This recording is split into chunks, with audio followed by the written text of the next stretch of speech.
پرۆفیسۆر دکتۆر خەلیل ئیسماعیل محەممەد بەڕێوە دەچێت.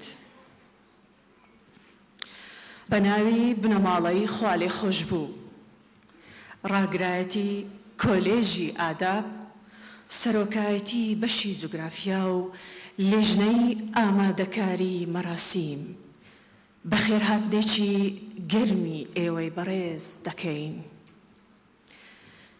بەخێرهاتنی تایبەتمان بۆ بەڕێز ئومێد خۆشناو پارێزگاری هەولێر، بەڕێز عەلی فەیلی نوێنەری کوردە فەیلیەکان لە بارەگای بارزانی، بەڕێز پرۆفیسۆری یاریدەدەر دکتۆر کامەران یونس سەرۆکی زانکۆی سەلاحەددین، هەروەها بەخێرهاتنی گەرمی ئەندام پەرلەمانەکان، ڕاگرەکان، بەرپرسی حکومی و حزبی و مامۆستایانی زانکۆ و قوتابیان دەکەین.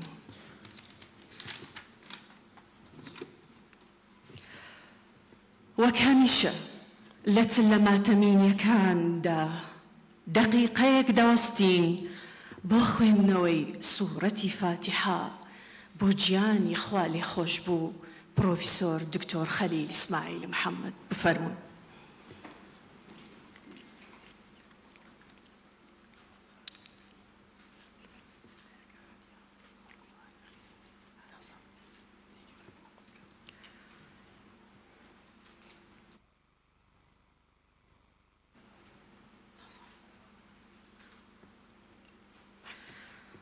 زۆر سپاس. بفەرمون.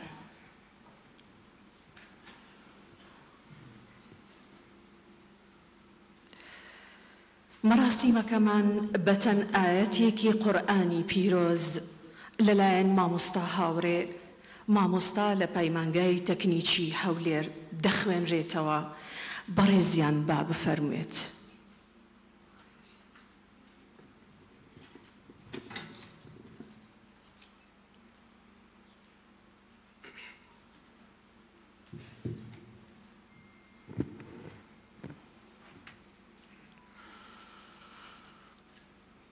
أعوذ بالله من الشيطان الرجيم.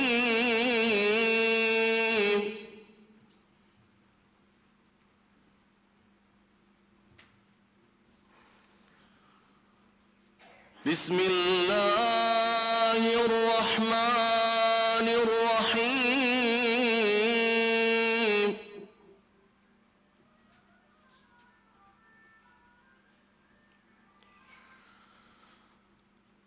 وقضى ربك ألا تعبدوا إلا إياه وبالوالدين إحسانا.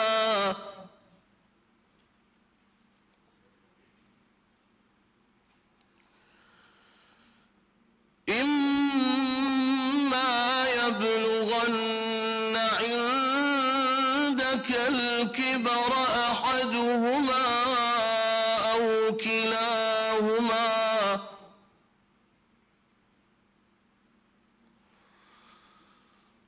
فلا تقل لهما أف ولا تنهرهما وقل لهما قولا كريما. بسم الله الرحمن الرحيم. كل من عليها فان ويبقى وجه ربك ذو الجلال والإكرام. فبأي آلاء ربكما تكذبان. صدق الله العظيم.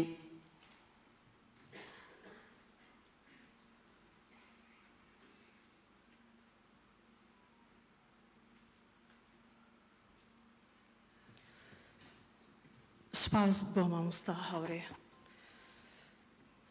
ئێستاش داوا لە بنەماڵەی خاڵی خۆشبوو دەکەین.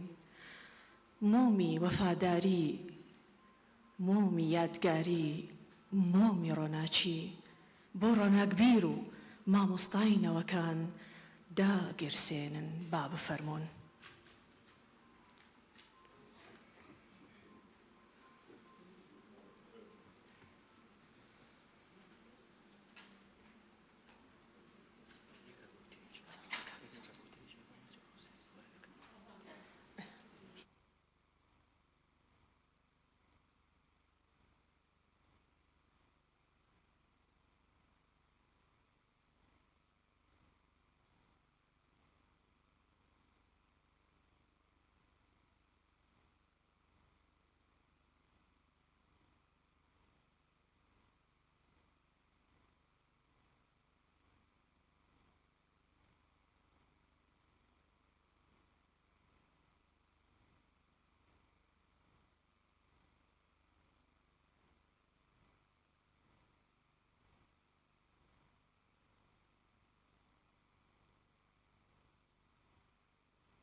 بۆ بنەماڵەی خاڵی خۆش بوو. ئێستاش داوا لە بەڕێز سەرۆکی زانکۆی سەلاحەدین پرۆفسۆری یاردەر دکتۆر کامەران یونس دەکەین بۆ پێشکەشکردنی وتەکەیان با بفەرموێت.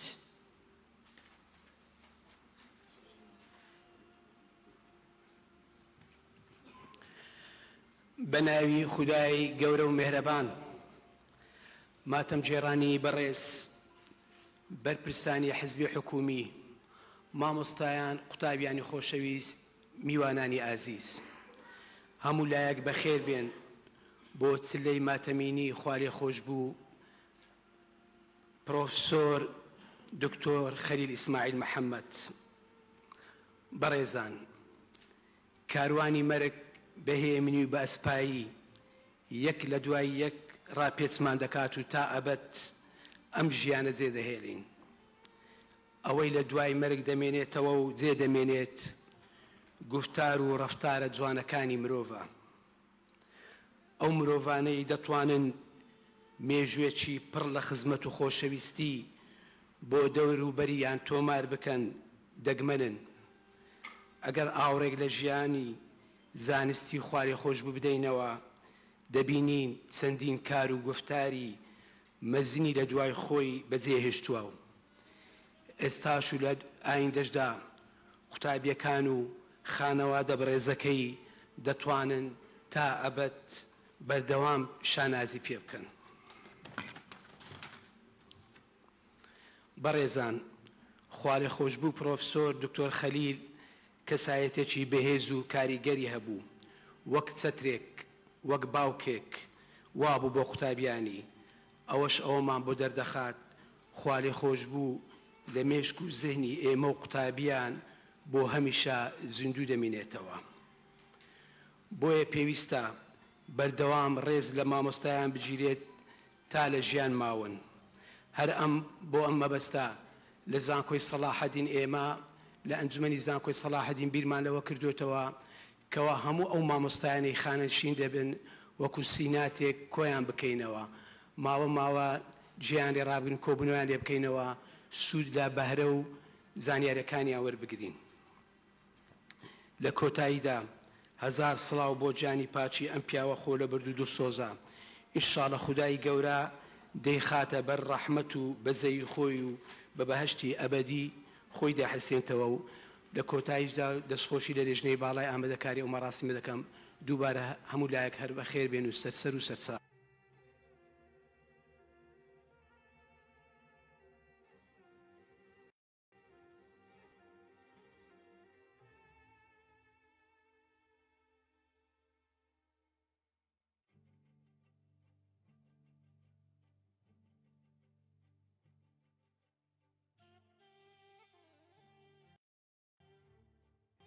لێر پارتی دیموکراتی کوردستانمان بەدەستگەیشت و هەروەها بروسکەی ماتەمینی بەڕێز بڵند ئیسماعیل بەرپرسی لقیدووی پارتی دیموکراتی کوردستانمان بەدەستگەیشت. سوپاسیان دەکەین.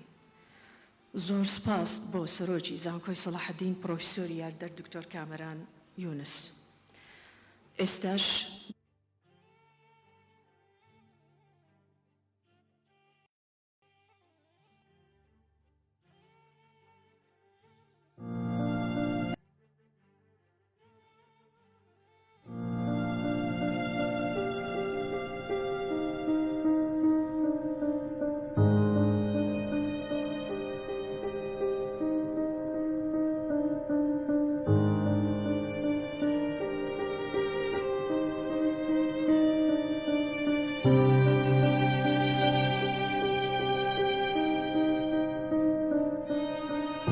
کارێکی زۆر قورسە کە بتوانم باسی گەورەی و خۆشەویستی و مهرەبانی باوکم بکەم لە چەند دەقیقەیەکدا، باسی کام لە ساتەکانی بکەم، منداڵیم یاخود قۆناغی خوێندنم یاخود کە ئێستا دایکم، لەبەرەوەی لە هەموو قۆناغێکمە دەوری باوکم دەورێکی زۆر گەورە بوو لە ژیانمدا. باوکم هەمیشە بۆ ئێمە پشت و پەنا بوو، هێز و توانا بوو. هەمیشە کە هەستم بە خۆشەویستی کرد، یەکەم وشەی خۆشەویستی، هەستی خۆشەویستی لە باوکمەوە فێر بووم. پێشەوەی ژیانی هاوسەرگیری پێک بێنم، هەمیشە بیرم دەکردەوە، تەمەنام دەکرد ئەو هاوسەرەی کە لە ژیانی هاوسەرگیری لەگەڵ پێک بێنم هەمان سیفەتە جوانەکانی باوکمی هەبێ، چ لە دڵسۆزی، چ لە پاکی، چ لە خۆشەویستی، چ لە مهرەبانی، چ لە ڕازگۆیی. دایمەن دەومت بابەگیان حەزم لێ هەموو سیفەتە جوانەکان ئیتۆ لەوا بیبینمەوە. باوەڕ ناکەم لە ژیانی باوکم ئازاری کەسی یادێت، کەسێکی زۆر بێ ئەرێک بووە. ئێستاش بە لە دەستدانی لەو کەسانەتی ئەگەم کە ئەڵێن کە باوک نامێنێت، پشت و پەنا نامێنێت. بەڕاستی ئەوەی کە نەیبینێت نازانێت کە چه ئازارێکی زۆرە. من شانازی ئەەکەم کە کچی کەسێکی وا گەورەی کورد و کوردستان و عێراقیش بوومە، کە کچی پرۆفیسۆر بوومە و ئەوەی کە ئێستا من پێی گەیشتوم لە هەموو بوارەکانی ژیانمدا من قەرزاری باوکمم و سوپاسی ئەوەکەم بە دوای خوا. پەیوەندی من و باوکم وەکو باوک و کچ نەبوو، هەمیشە هاوڕێ بووین لەگەڵ یەکتری. هەموو ڕۆژێکەکە سەردانم نەکردایە، ئەو ڕۆژەی کە دیار نەبوومایە تەلەفۆنی بۆ دەکردم، دەیوت لازیۆگیان، بابەگیان چۆنی، بۆ دیارت نییە، زۆر بیرت دەکەم، ئەمڕۆ غیابت هەیە. ئیتر ئەگەر من سەردانم نەکردبایە دوای عەسران ئەو سەردانی دەکردم. باوکم هەموو جارێ ئامۆژگاری دەکردی، دەیوت کچم دائیمەن ئەگەر نەخۆشیەک یاخود ئەگەر کێشەتان هەبوو سەیری کێشە و خەم و نەخۆشی چواردەورتان بکەن، اینجا ئەزانن خەمی ئێوە هیچ نییە، کێشەی ئێوە هیچ نییە، بۆیە دائیمەن بە گەشتبینی بڕوان لە ژیانتان. هەمیشە بە قسە سادەکانی کاریگەریەکی زۆری هەبوو لە سەرمان و ئێمەش باوەڕێکی تەواومان بە قسەکانی باوکم هەبوو. لەو بڕوای بوون کە ئەوەی باوکم ئەیڵێ ئەوە ئەبێت و ئەوە ڕوو ئەدات. هەموو کاتێک کە کێشەیەک یاخود خەمێکمان هەبوایە یەکەم کەس بە باوکمان ئەوت وان بابا ئەو کێشەیەمان هەیە، ئەو خەمەمان هەیە. ئەویش بە ئاسانی بەهێمنی ئەوت خەمتان نەبێت، سەهلە، عیلاجتان بۆکەین، خوا گەورەیە، خەفەت مەخۆن، چیتان پێویست بوەرنەوە بۆ لای من. باوکم لای خەڵک کەسێکی زۆر جددی بوو، بەس کە لە ناو ئێمەیا بوو هەمیشە پێ ئەکەنی، هەمیشە ڕووی خۆش بوو، هەمیشە قسەی خۆشی بۆمان ئەکرد. کە هاتینە میوانداری وەکو کەسێکی زۆر گەورە کە هاتبێتە میوانداری تەعاملی لەگەڵ ئێمەیە ئەکرد، نیوەی بۆ ئەهێناین، چای بۆ ئەکردین، هەموو کاتێک ئەمان بابە با ئێمە خزمەتت بکەین. ئەیوت نە، بۆ من ئەتوانم خۆم خزمەت بکەم، من ئەیکەم، ئێوە دانیشن ئیسراحەت بکەن. لە بیرمە پۆلی شەشی دواناوەندی بووم، بە کەلۆریەمان هەبوو، امتحانمان هەبوو، هەمیشە جەدوەلی بۆ دادەنام کە چۆن بخوێنم و چۆن ئەعتیماد بکەمە سەر خۆم و چۆن بتوانم بگەم بە ئاواتی خۆم. وەختی کە جەڕەسم دادەنایەوە لەگەڵ من بەخەبەر دەهات، نەی ئێش هەز بکەم بە تەنیام، خزمەتی ئەکردم، میوەی بۆ دەهێنام، 4 بەیانی بواە 5 بەیانی بواە لەگەڵم هەڵدەستا شەربەتی بۆ دروست دەکردم تەشجیعی دەکردم بۆی بگەم بە ئاواتی خۆم باوکم هەمیشە لەناو خوشک و براکەم لەناو خێزانەکەی فێری ئازادی و یەکسانی و ڕێز و خۆشەویستی کردیم هەمیشە خەمی ئێمەی بوو لەگەڵ ئەوەی کە ماڵمان مەڵبەندی ڕۆشنبیری بوو یەکەم هاوڕێی باوکم تاکە هاوڕێی باوکم قەڵەم و قاغەزەکەی بوو بەڵام لەگەڵ ئەوەی کە سەرقاڵی نووسین و سەرقاڵی جامیعە و کە مامۆستای جامیعە بوو دەرسی دەوتەوە و لەگەڵ کارە تایبەتیەکان کە زۆر سەرقاڵ بوو قەت ڕۆژێک لە ڕۆژان هەستمان نەکردووە کە تەئسیری هەبێ لەسەرمان هەمیشە ئێمەی بە ئەولەویەتی خۆی زانیوە باوکم هەمیشە فێری ئەوەی ئەکردین کە ڕێزی خوێندەکەمان بگرین هەموو کاتێک ئامۆژگاری ئەکردین کە خەمی خوێندەکەمان بێت دوانەکەوین ڕێزی مامۆستاکانمان بگرین ڕێزی هاوپۆلەکانمان بگرین هەمیشە دەیوت بخوێنن بە دوا ڕۆژێکی ڕوونتان هەبێت خوێندنتان باشترین چەکە بۆ ئێوە یارمەتی ئەیان لە خوێندنەکە ئەو منهەجی بۆ دائەناین بۆ ئەوەی بگەینە دوا ڕۆژێکی ڕوون بەڕاستی ئەوەی کە قورس بوو لای باوکم بووی ئاسان ئەکردین دواتەیانم دەڵێم بابەگیان زۆرت بیر دەکەم ڕاستە بەجەستە لەگەڵماندانیت بەڵام ڕوحت هەمیشە لەگەڵمانە هەمیشە ئامۆژگاریەکانت ڕێنماییەکانت دڵسۆزیت خۆشەویستیت هەمووی لە مێشکمانە دەزرینگێتەوە یادگاریەکانت هەمیشە لە حزرمدا کۆبۆتەوە بەڵێن دەدەم چۆن پێشتر لەسەر ڕێبازت بەردەوام بوو هەروەکو چۆن لە کارەکانی ژیانتە ڕاستگۆ بووی پاک بووی بە وەفا بووی هەمان ڕێبازی تۆ بگرمە بەر خەمخۆریت دڵگەورەیت سەبر و ئارامیت بەرامبەر ژیان بەڵێن بێ هەمان ڕێبازی تۆ بگرمە بەر و بەردەوام بووی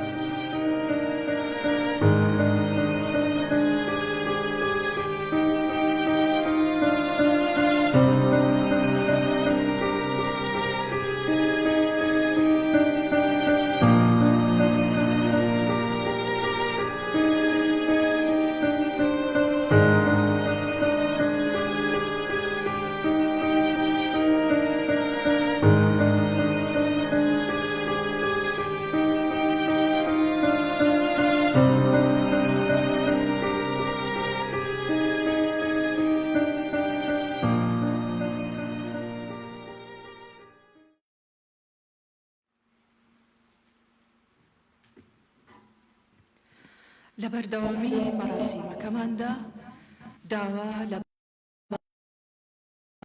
نوێنەری کوردە فەیلیەکان لە بارەگای بارزانی بابوو فەرموویێت بۆ پێشکەشکردنی وتەکەیە.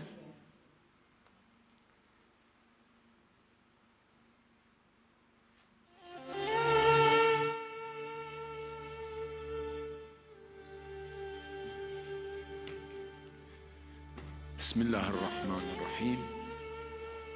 من المؤمنين رجال صدقوا ما عاهد الله عليه فمنهم من قضى نحبه ومنهم من ينتظر وما بدلوا تبديلا.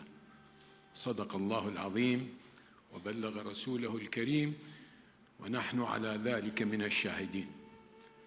أما دبواني بريز هاوريانو قتابيانو خانوادي بروفيسور دكتور خليل إسماعيل محمد بريز دكتورة شكرية رسول هاو جينو هاو سفري جياني برل سروري زاناو بيرمندو قورو ناوداري كرد دكتور خليل.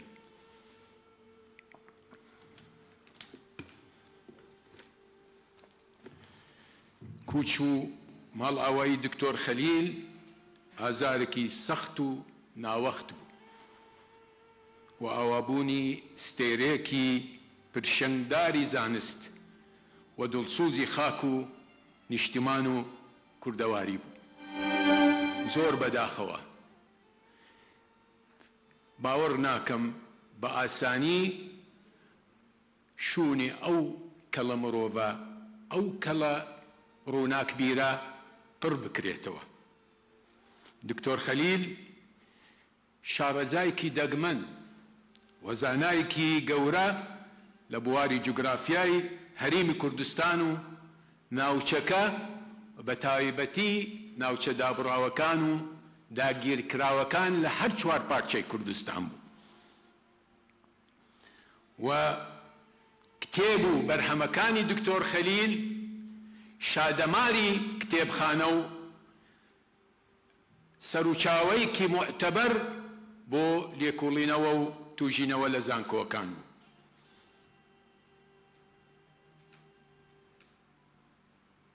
دکتۆر خەلیل سەرەڕای سەرقاڵبوونی بە نووسین و وانەدانەوە وانەوتنەوە لە زانکۆکان لایەنێکی تری شاراوەی هەبوو، ئەویش خزمەت بە چینی فەقیر و لێقوماوان.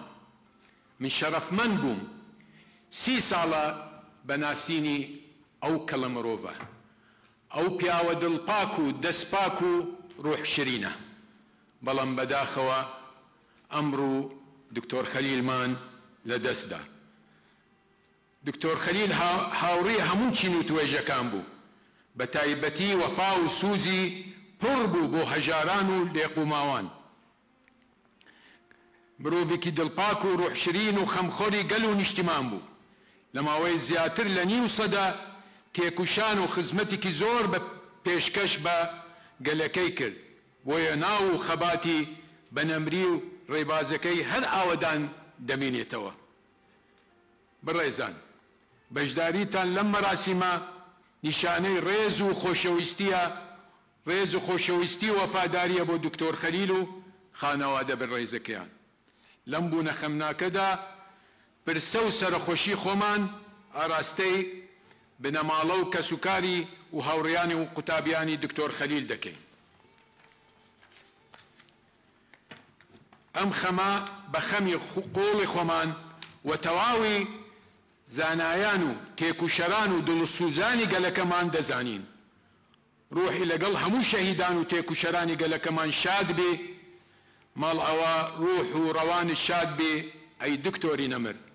هەزاران سەڵاو لە گیانی پاکت، خوای گەورە بە بەهشتی بەرینت شاد بکە ئینشاء الله و ئینا لله و ئینا ئیلیه راجعون.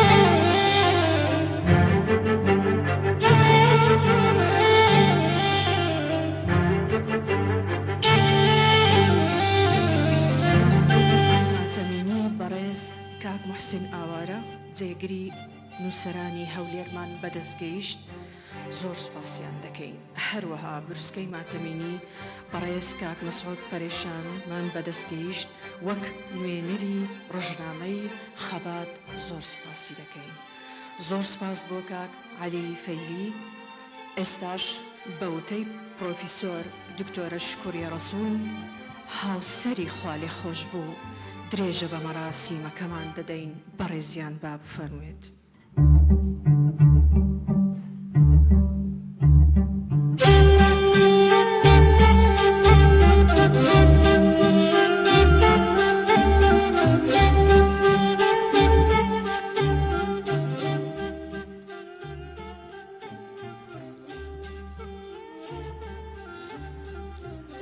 بەڕێزان بەخێر بێن، سەرچاوان گەورەتان کردین. خەمە گەورەکەتمان بە بوونی ئێوە تەسکینیەک بوو، بە دڵمان بەخشی سوپاستانەکەن. من ئەمڕۆ لە حوزوری ئێوە باسی مرۆڤێکی مەزن دەکەم. ئەو مرۆڤەی 45 ساڵە هاوسەری هەموو ژیانم. پرۆفیسۆر دکتۆر خەلیل ئەو خەمخۆرەی سامانێکی نەتەوەیی بە نووسینەکانی پێشکەشگەل و نیشتیمان کرد. بەڕێزان، لە ناو زانکۆدا زۆرن ئەوانەی بە نووسینەکانیان بە قەڵەمەکانیان خزمەتێکی گەورەی کۆمەڵگای کوردەواریان کردووە. لە ناویانە وەک ئەستێرەیەکی درەوشاوە پرۆفیسۆر دکتۆر خەلیل ماوەی 64 ساڵە لە پۆلی دوی ناوەندی بە قەڵەمەکەی خزمەتی لایەنی ڕۆشنبیری سیاسی کۆمەڵایەتی ئاینی گەل و نیشتیمانەکەی کردووە. گەڕان بە دوای نووسینەکان و کتێبەکانیدا کە خۆی لە 46 کتێب بینیوەتەوە جگە لە هەزاران لێکۆڵینەوەی ئەکادیمی. ئەمان گەیەنێتە ئەوەی کە بڵێین بەڕاستی دکتۆر خەلیل هەموو ژیانی بۆ دۆزی کورد و کوردستان بوو، بۆ ئەو ململانەی کە لەسەر گەلی کورد بوو. هەمیشە و هەردەم چ لە ماڵەوە چ بە نووسینەکانی خەمخۆریەکی گەورەی بەرامبەر بە میلەتەکەی دەرەبڕی. هەمیشە دووربین بوو لەوەی چی پێشکەش بۆ پاشە ڕۆژی میلەتەکەی بەجێ بێڵێ. یەکێک لەو خەمانەی هەمیشە حەزی ئەکرد کە کوردستان ببێتە دەوڵەت، بۆیە لە یەکێک لە کتێبەکانی بە ناوی کوردستان لە پرۆژەی ڕۆژهەڵاتی ناوەڕاستە کە ئەمڕۆ هەموو ڕۆژهەڵاتی ناوەڕاست وەکو ئاگر دەکوڵێ و لەوانەیە نەخشەی ئەم ناوچەیەش بگۆڕێ و کوردستانێکی گەورە دروست بێت، وەک ئەوەی کە سەردانی پاریسی کرد لەگەڵ مامۆستایەکە لەوێ کۆڕێکی گەورەی جێڕا لەسەر سنووری هەرێمی کوردستان. ئەوان دوورتر بیریان کردەوە لە پاریس کە دەبێت نەخشەی ناوچەکە بگۆڕێ و نەخشەیەکی گەورەیان پێشکەش بە کۆنفرانسەکە کرد بە ناوی نەخشەی کوردستانەوە. پرۆفیسۆر دکتۆر خەلیل هەمیشە لە چاوپێکەوتنیەکانە لە تەلەڤیزیۆنەکانە شانازی بەوە دەکرد، دەیگوت من نوسخەیەکم لەو کوردستانە گەورەیە هەیە کە لەگەڵ خۆما هێناومەتەوانێ. هەمیشە و هەردەم لە کتێبەکانیە باسی مادەی 140، باسی ناوچە دابڕێنراوەکان، باسی بە عەرەبکردنی کوردستان، کتێبێکی نووسی زۆر دڵی خۆش بوو، وتی ئەمە ئەگەڕێتەوانێ بۆ ساڵی 1922 لە سەردەمی سوڵتان مەدحەت پاشا ئەم بە عەرەبکردنی کوردستانەیان دەست پێ کردووە. پاشان لە سەردەمی سەدام حوسێنە بوو بە یاسای تەغییری قەومیات کە چۆن لە نەینەوە، لە تەلعفەر، لە سنجار، لە تلکێف خەڵقەکانیان کردن بە عەرەب. هەروەها یاسایەکی تریان دانا ئەویش چۆن کوردە فەیلیەکان تەغییری قەومی خۆیان، و هەروەها ساڵی 1925 کە ئەو کاتە تەبەعیەی ئێرانی هەبوو کوردە فەیلیەکانی گرتەوانێ بۆ ئەوەی کەوا تەسفیریان بکەن. ئەمانە لە پلانی هەمیشە و هەردەمی دکتۆر خەلیل بوو. بۆیە کە سەیری کارەکانی دکتۆر خەلیل دەکەم هەر لە قۆناغی ناوەندی و دواناوەندیە دەوری خۆی بینی بە نووسین. یەکەم شانۆگەری کە نووسیوێتی بە ناوی من ئەنا، من کێم، لەوێدا باسی ژیانی نارەباری ئابووری خۆی دەکا بە چەند زنجیرەیەک. نووسینەکانی دکتۆر خەلیل کە هێشتا بڵاو نەکراونەتەوە لە بیرەوەریەکانیان نزیکەی 11 دەفتەری قەوارە گەورەیە. لەمەدا ئێمە ئەوەمان بۆ دەرەکەوێ کە پرۆفیسۆر دکتۆر خەلیل کە دەچێتە کولیە لێرەدا خۆی دەبینێتەوە وەکو کەسایەتێک. هەمیشە و هەردەم خەریکی نووسین بووە. یەکێک لەوانە هەڵسەنگاندنی کتێبی خۆڵاسەی تاریخی کورد و کوردستانی ئەمین زەکی بووە. هەروەها دەهات لەسەر چیکۆسلۆڤاکیا، لەسەر پەیمانی بلفۆر، لەسەر شەڕی ڤێتنام، کۆمەڵێک لەو نووسینانەی کە بەجێ هێشتووە. ئەمە سەرباری ئەوەی کە ئاوڕی لە سامانی یاخو ژێرخانی نەتەوەکەی دەدایەوە، چ بن باسی غازیە کرد، باسی ئاویە کرد، باسی نەوتیە کرد. لە یەکێک لە دانیشتنەکانیە کە لەگەڵ بەڕێز کاک نێچیروان بەرزانی وتی بەیانی شەڕی ئاو ئەبێ لەم ناوچەیەدا، و ئێستاش ئەوە تاوا خەریکە دەست پێ دەکرێت. یعنی زۆر دانەجات بیری لەوە ئەکردەوە قسەکانی ئەهاتە دی. ئەو کێشە هەڵاوسانەی کە لە ناوچەکەیە ئەو دەیکرد، دەیگوت چاو لێیە کە من ئەڵێم ئەمە ئەبێ و ئەوە ئەبێ. ئەوەی کە سەرنج ڕاکێشیە ناونیشانی کتێبەکانێتی زۆر سەرنج ڕاکێشە. یەکێک لەوانە کە دەڵێ قەضیە کوردیە وجود ئەم حدود، ئایا کێشەی کورد سنوورە یا بوونی نەتەوەی کووردە. یەکێک لە کتێبەکانی تر کە بازەکە المناطق متنازع عليها بين حاضر الملتهب ومستقبل المشهول. چەند جوارە ئەو ناونیشانە. یەکێک زۆر دانەجاریش ناونیشانەکەی بە ئاماژە، زمانی ئاماژەی بەکارهێناوە کە من لێرەتە حەزەکەم بیبینن. سێ مەقەستی هێناوە. دۆزی کوردی چی لێ کردووە دەوڵەتانی ئەقلیمیمان، بەلایەکەوانێ لە ژووروانێ ئەیانەوێت جەزیرەوانە داببڕێنن لە هەرێم، بەلایەکی ترەوانێ لە خانەقینەوانێ کە دەست پێ دەکرێت ئەیانەوێت لە خانەقینەوە حتا بۆ ئەوەی کە لە پاش ڕۆژان نەچێتەوە سەر نەخشەی کوردستان، بەلایەکی تریشەوانێ لێرە مەقەستێکی ترە ئێمە عەرەبی ئەهێنین، عەرەبی بەدەوی بۆ ناوچەکانتان. کەواتە ئەگەر ئێمە سەیری کتێبەکانی دکتۆر خەلیل بکەین فرە ڕەهەندن. بەمە هەر نەوەستا بەڵکو زیاتر گرنگی بە لایەنی زانست و زانیاریدا. نامەی ماجستێرەکەی هات لەسەر قەزای خانەقین، ئەو نەتەوانەی لە ناو قەزای خانقین بە تایبەتی هات لەسەر میلەتی کورد و هەروەها کوردستان بنووسێ. لیژنەی من بۆ ناچمە ناو تەفاسیلی شتەکانی ترەوە، لیژنەی زانستی قسم ئەو بەشەی پەیوەندی بە کورد و بەنەتەوە و بە کوردستانەوە بوو هەمووی پێلابر. زیرەکی دکتۆر خەلیل لەوا بوو لە دوای ڕاپەڕین، ئەو کەرەسانەی کە هەمووی دانابوو خستێ چاپی دووهەمەوانیە و هەروەها پێشکەشی کرد و چاپی کرد. ڕۆژێک بەڕێز خوالی خۆش بوو کاک جەوهەر نامێک تەلەفۆنی بۆ کرد، وتی ئێمەی سیاسی کەمە خوێنینەوە، بەڵام ئەمڕۆ کتێبەکەی تۆم خوێنەوە، حەزەکەم من بێم بۆ لای تۆ یا تۆیەی بۆ لای من. ئەمە کاریگەریەکێکە لەوانە. هات لەسەر شاری سلێمانی و دانیشتوانی سلێمانی و هەڵکەوتەی شاری سلێمانی بنووسێ.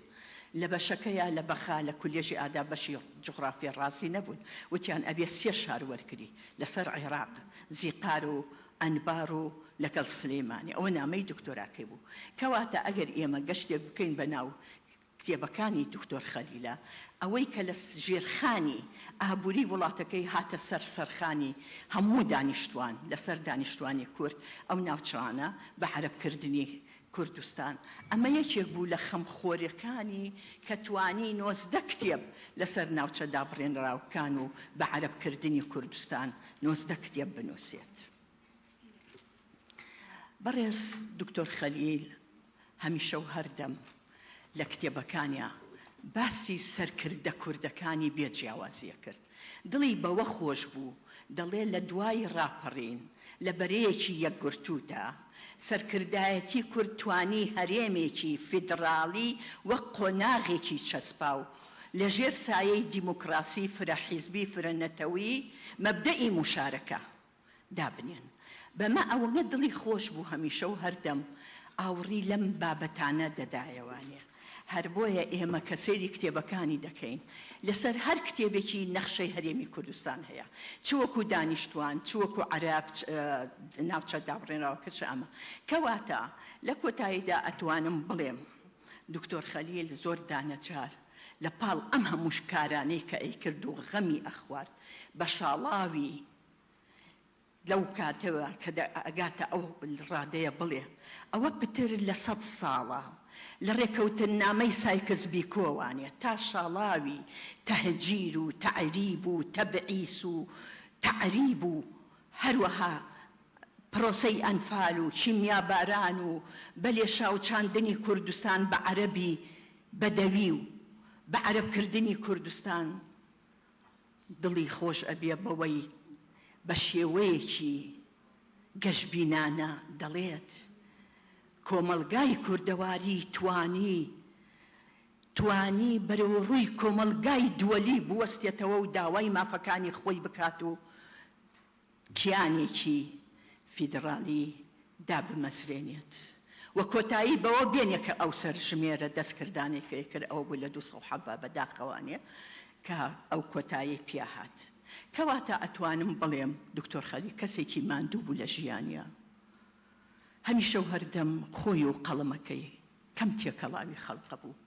منی ڕاهێنا بوو بەوەی بە منی ئەوە تۆ بڕۆ چیت هەیە لە دەرەوانێ بیکە، ڕێکخراودا ئەمەزرێنی چالاکی ئەنوێنی شانازیت پێوە ئەەکەم کە ژنێکی چالاکی، بەڵام واز لە من بێنە ئەوەی کە من ئەیکەم من ئەزانم پاشە ڕۆژی میلەتەکەم چەند شانازیم پێوەکە ئەگەر ئێستا ئاوەڕ لە ئێمە نایەنەوە لە پاشە ڕۆژە ئاوەڕ لە پرۆفیسۆر و خاوەن قەڵەمەکان ئەیەنەوە وەکو ئێستا بەڕێز پرۆفیسۆری یاریدەر سەرۆکی زانکۆی سەلاحەدین دکتۆر کامەران ئاماژەی پێکرد ئیتر ئاوەڕ لە قەڵەمی پرۆفیسۆرەکان و شوێنی پرۆفیسۆرەکان وەکو چۆن لە ئەمریکا مەعهەدێکەیە بە ناوی think تانکەوە هیوادارم لە کوردستانیشا ئەوە هەبێ هەر کێشەیەک بێت ئەتوانن لەوانەوە دەست پێ بکەن لەسەر ئەو بابەتە بۆتان بنووسن لە کۆتاییدا دەڵێم خواد لەگەڵ هاوسەرە میهرەبانەکەم دڵسۆزی خێزان و هاوسەرەکەت پیاوە بە ویقارەکەم خۆشەویستەکەم تۆ هەمیشە لە حزرمای لە دڵمای خۆشم دەوێی هیوادارم بەهەشت جێگات بێت لە کۆتاییدا دەڵێم گۆڕستانی کەس نەزان میوانێکی غەریب میوانتە قەدری بزانە قەدری غەریبان لەبان چاوانە سپاستان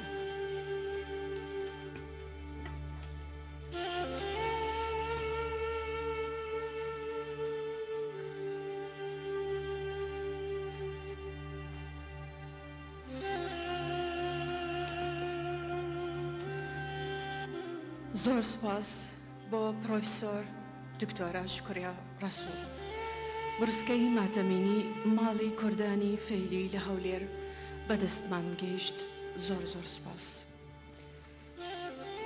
ئێستاش لەگەڵ کورتەیەک لە ژیاننامەی خوا لێ خۆش بوو پرۆفیسۆر دکتۆر خەلیل ئیسماعیل محەممەد لەلایەن پرۆفیسۆری یاریدەدەر و دکتۆرە تانیا ئەسعەد مامۆستا لە کۆلێژی پەروەردەی بنەڕەتی پێشکەش دەکرێت با بەڕێزیان بفەرمێت.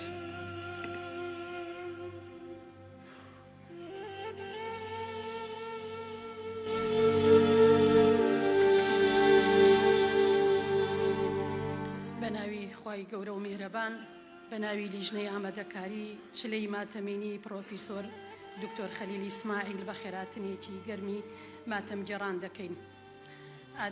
ئامادەبوانی بەڕێز ئەمڕۆ لەم چلەی ماتەمینیەدا و لە حزوری ئێوەی بەڕێزدا کەمێک چەردەیەک لە خەرمانی کار و بەرهەمەکانی دکتۆر خەلیل باز دەکەین.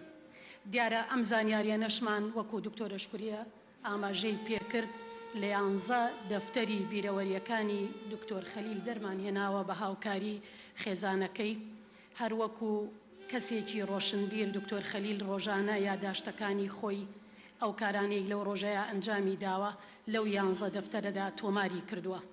دەستپێک بە خزمەتی زانکۆیی دەست پێ دەکەین.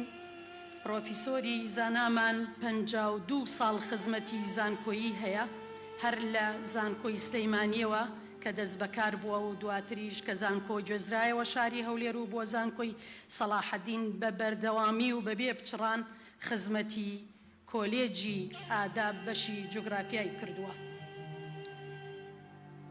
ماوەی چەند ساڵێک سەرۆک بەشی جوگرافیا بووە، ماوەی چەند ساڵێکیش بەرپرسی خوێندنی باڵا بووە، ماوەی چەند ساڵێکیش لە وەزارەتی خوێندنی باڵا وەکو مستەشار کاری کردووە. پرۆفیسۆر دکتۆر خەلیل یەکێک بوو لە مامۆستا چالاکەکانی کۆلێجی ئاداب لە زانکۆکەمان. خاوەنی 46 کتێبی چاپکراوە بە زمانی عەرەبی و کوردی. سەرجەم کتێبەکانی بوونەتە باشترین سەرچاوە بۆ قوتابیانی پسپۆڕیەکەی خۆی. بەداخەوە ئاخر کتێبی کە مەرگ ڕێینەدا بە چاپکراوی بیبینێ و ئامادەی کردبوو بۆ چاپ ئەم کتێبەتی کە ئێستا لە دەرەوەی هۆڵەکە دانراوە لەسەر مێز بە سوپاسەوە خێزانەکەی کردویانەتە هەدیە بۆ ئەوانەی کە سوود لەم کتێبە بینن. عنوانی کتێبەکە دیراسات حول قضیة الكردية في العراق، سەرچاوەیەکی باشە بۆ قوتابیان. ئەم کتێبە بە سوپاسەوە لەسەر ئەرکی چاپخانەی زانکۆی سەلاحەدین لەسەر نەفەقەی خۆی هەفتەی ڕابردوو بە چاپیگەیان بەداخەوە کە خۆی لە ژیانە بوو بە چاپکراوی نەیبینی.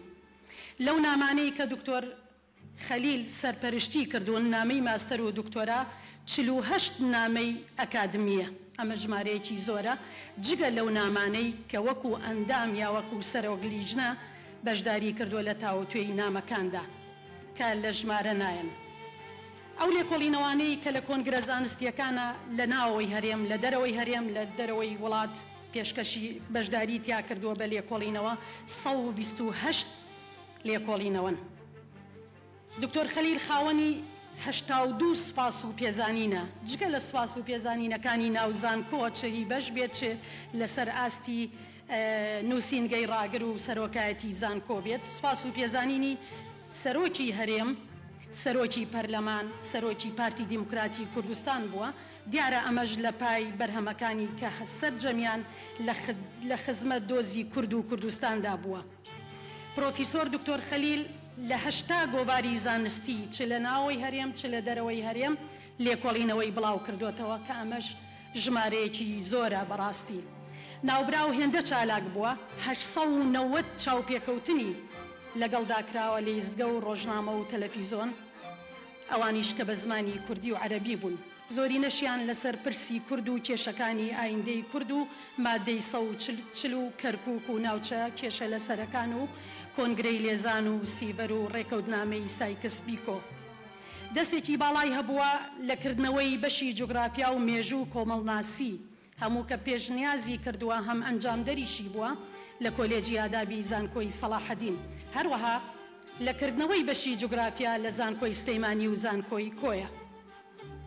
لەسەر داوا و بڕیاری هەردوو بەڕێزان کاک مەسعود و مام جەلال نەخشەی هەرێمی کوردستانی دروست کردووە و لە پەرلەمان پەسەند کراوەمە یەکێکە لە کارە هەرە دیارەکانی دکتۆر کە یەکەم مامۆستای جامیعە بووە ئەم کارە ئەنجام بدات.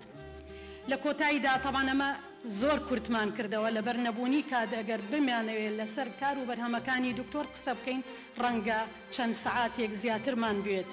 لە کۆتاییدا هەروەکو چۆن سەرۆک بارزانی لە بروسکەی ماتەمینی دەربارەی ئەم زانایەمان فەرمووی پرۆفیسۆر دکتۆر خەلیل ئیسماعیل سامانێکی نیشتیمانی بوو لە کورد ڕۆشت.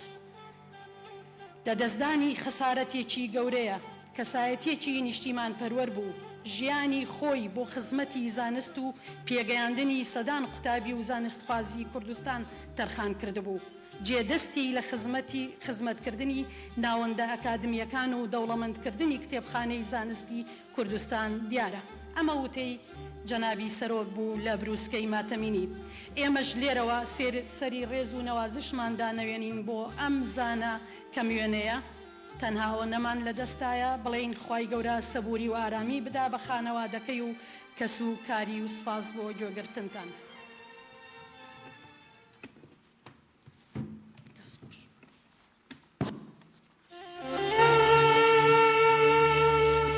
زۆر سپاس بۆ بەڕێز پرۆفسۆر یاردە دکتۆرە تانیا ئەسعەد وەک نوێنەری مامۆستایانی بەشی جوگرافیا وەک قوتابی خوا لێ خۆش بوو داوا لە بەڕێز پرۆفیسۆر دکتۆر سلەیمان عەبدوڵڵە ئیسماعیل دەکەین وتەکەیان پێشکەش بکەن بە بفەرموێت.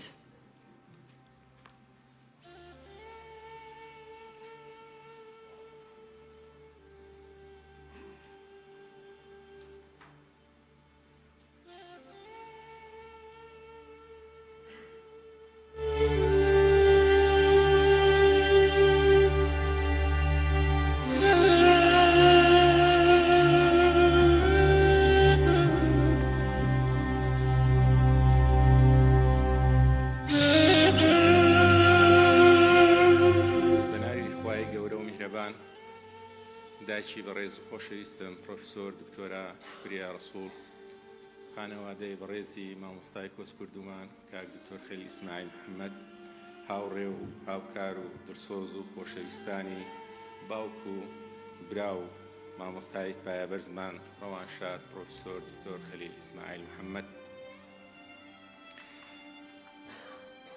بە ناوی ڕاگرایەتی کۆلێژی ئاداب و بەشی جوگرافیای دایک لە هەموو کوردستاندا زۆر بە گەرمی بەخێراتنتان دەکەین داواکارین ئارامی و بەرەکەت و ڕەحمەتی خوای گەورە ببارێت بەسەرماندا لەم شوێنەدا و لەم کاتەدا.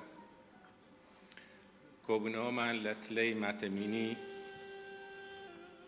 مامۆستای گەورەمان بۆ بەرزڕاگرتنی یاد و یادگاریەکان و بەخشینە بێ سنوورەکانی یەکێک لە ئەستێرە هەرە گەشەکانی زانکۆی سەلاحەددین و زانکۆکانی کوردستانە. لەبەرەوەی جێپەنجە و بەخشینە بێشمارەکانی هەموو کونجێکی ئەم کوردستانەی گرتۆتەوە لە ماوەی زیاتر لە نیو سەدا. کارکردن لە ناو دەستگا پەروەردەیی و فێرکردن و فێرکردنی باڵا. بەم بۆنەوە بەدڵێکی پرتاسەوە سەرخۆشی خۆمان دەگەینە خانەوادەی خۆشەویستی پرۆفسۆر کاک دکتۆر خەلیل و ئێوەی دۆست و هاوڕێ و هاوکارانی کە لێرەدا ئامادە بوونە.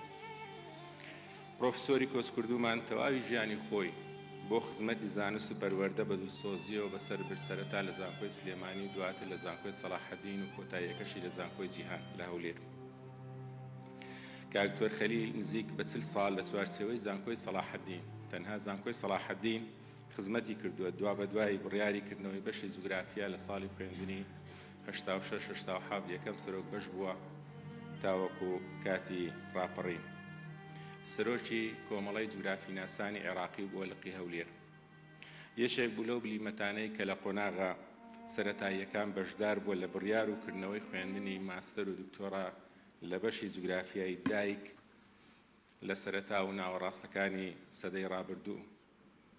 ئەوانەی خوالی خۆشببوو پێی گەیاندون تایبەت بە خوێندنی باڵا ئێستا لە هەموو زانکۆکانی کوردستان و چەندین زانکۆی عێراق خزمەت دەکەن و نەوە لە دوایینەوە پێدەگەینن.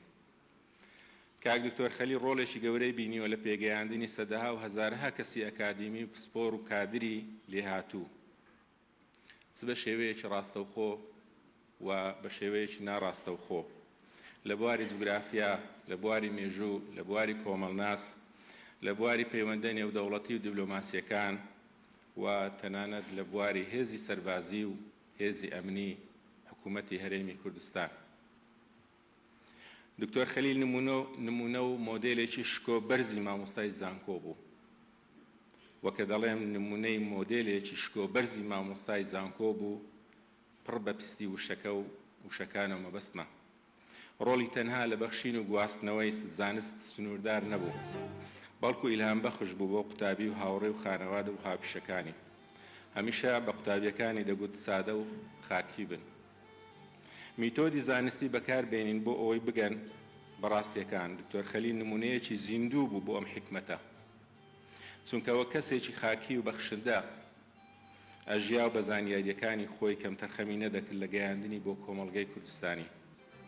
ئەو پێی وابوو هەر کەسێک شتێک فێر بوو ئەچی سەرشانێتی بە خۆشەویستی و دڵسۆزیەوە بیگەینێت و بیبەخشێت بە کەسانی دیکەوە.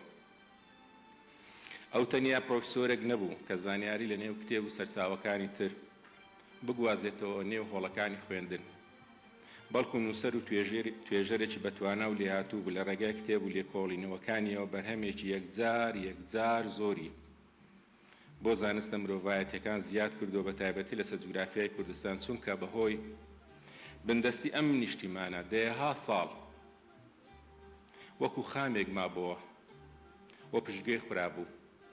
بەم شێوەیە خوالی خۆش بوو لەگەڵ دڵسۆزانی تری ئەم نیشتیمانە ڕۆڵێکی باشی بینی لە دەوڵەمەندکردنی کتێبخانەی کوردستان بە توێژینەوەی جوگرافی نایاب. هەوڵەکانی کاک دکتۆر تەنها لە زانکۆ سنووردار نەبوو، بەڵکو چاڵەکوانێکی ڕۆشنبیر بوو. ماندوونە ناسانە کاری دەکرد بۆ هۆشیارکردنەوەی کۆمەڵگا لە ڕێگەی کۆر و سیمینار و دەستگاکانی ڕاگەیاندن. باوەڕی بە ڕۆڵی خۆی هەبوو لە بڵاوکردنەوەی زانست و بنیادنانی کوردستانێکی بەهێز، هەمیشە بە کواڵیتی و شارەزاییەوە بێدەنگانە کاری دەکرد. کاک دکتۆر خەلیل بە قوڵایی بیرکردنەوە دەوڵەمەندی بەرهەمی زانستی جیا دەکرێتەوە لە زۆرێک لە کەسانی ترەوە. لە لێو کۆڵینەوەکانیدا باسی لە چەندین پرزگەلێکی بنەڕەتی کردووە، وەکو واقع و دواڕۆژی مادەی ناوچەکانی مادەی 140، تعریب و بەردەوامی لە سەردەمە جیاوازەکاندا، کۆچی دانیشتوان، دیاردەی شارنشینی، گەشەسەندنی بەردەوام، ڕەهەند و لێکەوتە جوگرافیەکانی ململانە سیاسەکان لە عێراق و کوردستان. کاک دکتۆر خەلیل لە بەرزترین ئاستی بڕیاردان لە کوردستان پرسی پێدەکرا، ئەرشی پێڕادەست پێدرا، چونکە جێی متمانە بوو لە پرسە نیشتیمانی و نەتەوەییەکاندا کە من خۆم گەواهیدەری و بەشداری هەندێکیانم لەگەڵی. نووسینەکانی ئاماژەیەکی جەوهەری بوون بۆ توێژەران و ئەوانەی ئارزوی لێکۆڵینەوە دەکەن لە جوگرافیای دانیشتوان و جوگرافیای سیاسی، چونکە شیکاری وردی ئاوێتە دەکرد بە دیدگای داهاتوو. کاکتۆر خەلیل گرنگی دەدا بە وەرزش، بە تایبەتی وەرزشی بەیانیان، گرنگی دەدا بە ڕۆیشتن، گرنگی دەدا بە جەستە دروستی خۆی، گرنگی دەدا بە دەروون دروستی خۆی. زۆر ڕشت بوو، خۆی دەپاراز لە بەکارهێنانی هەموو ژەهرە ژینگەیی و کەڵچەریەکان، گرنگی دەدا بە هاوسەنجیکار و پشودان بە شێوەیەکی ئیلهامبەخش بۆ هەمومان. لە جموو جۆڵ و هەستان و دانیشتن و مامەڵەکردن زۆر ڕێکخراو بوو، زۆر وردەکار بوو. لە دیدگای تایبەتی منەوە لە جینەڕاڵێکی لێهاتوو دەچوو، هەر بەم شێوەش کاری دەکرد. ئامادەبوانی خۆشەویست، لە دەستدانی پرۆفیسۆری گەورەمان تەنها لە دەستدانی کەسێکی ئازیزمان نییە، بەڵکو لە دەستدانی معریفە و ڕۆشنبیری و کتێبخانەیەکی پڕ لە ئەزمونە کە پێم وایە دەیە ساڵی دەوێت تا مەوسوعەیەکی بەم جۆرە دووبارە دروست دەبێتەوە. بەڵام دڵنەوایی ئێمە ئەوەیە کە میراتێکی زانستی زۆر گەورە و کولتورێکی ناوازەی لە دوای خۆی بەجێهێشتووە کە بەردەوام دەبێت لە یادەوەری هەموو ئەوانەی کەم تا زۆر ناسیویانە، کەم تا زۆر لێی نزیک بوونە یان لێی فێر بوونە لە ڕابردووی دوور و لە ڕابردووی نزیکدا. دەتوانم بە دڵنیاییەوە بڵێم گرنگترین خاڵ لە ژیانی دکتۆر خەلیل بوونی پەیام بوو، بوونی دیدگا بوو و بوونی ئامانج بوو. ئەو دەیزانی چی دەکات، ئەو دەیزانی بۆچی دەژی و بۆچی هاتووە بۆ ئەم دنیاە و سەرنجام بۆ کوێ دەڕوات و بۆ لای کێ دەگەڕێتەوە. مرۆڤ کە وەڵامی ئەم پرسیارانەی بە یەقینەوە لا ڕوون بوو، ئەو کات ئەم ژیانە کاتیەی ئەم دنیاەدا لەم دنیادا شوێن بزر و سەرگەردان نابێ. لە کۆتاییدا داواکارین لە وەزارەتی خوێندنی باڵا و توێژینەوەی زانستی و سەرۆکایەتی زانکۆی سەلاحەددینی بەڕێز بۆ بەڕێزڕاگرتنی هەوڵ و ماندووبوونی دەیەها ساڵی کاک دکتۆر خەلیل دەست پێشخەریەک بکەن کە لایەقی ناو و ناوبانجی ئەم زاتە بێت. لە خودای گەورە دەپاڕێینەوە کە ڕەحمەت و سۆز و میهرەبانی خۆی ببارێنێت بەسەر مامۆستای گەورەمان، قەرەبووی کارەکانی بە باشترین پاداش بداتەوە، سەبر و ئارامیمان پێ ببەخشێت، وامان لێ بکات شوێن پێی ئەو بکەوین، زانست هەڵگر بین بەو گیانی خۆبەخشی و سادەیەی کە ئەو پێی ژیاوە. ئاواتە خوازن خوای گەورە بە بەهشتی بەریندا کۆمان بکاتەوە.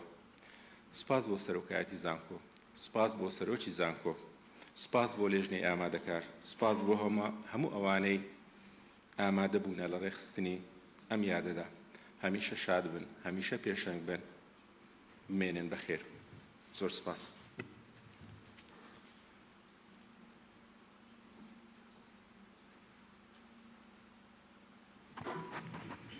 زۆر سپاس بۆ بەڕێز پرۆفیسۆر دکتۆر سلەیمان عەبدوڵڵا ئیسماعیل. بە پارچە شارێک لەلایەن دکتۆر نەجم ئەڵوەنی زاوای خوا لێ خۆش بوو درێژە بە چلەی ماتەمینی بەڕێز پرۆفیسۆر دکتۆر خەلیل ئیسماعیل محەممەد دەدەین بەڕێزیان با بفەرموێت.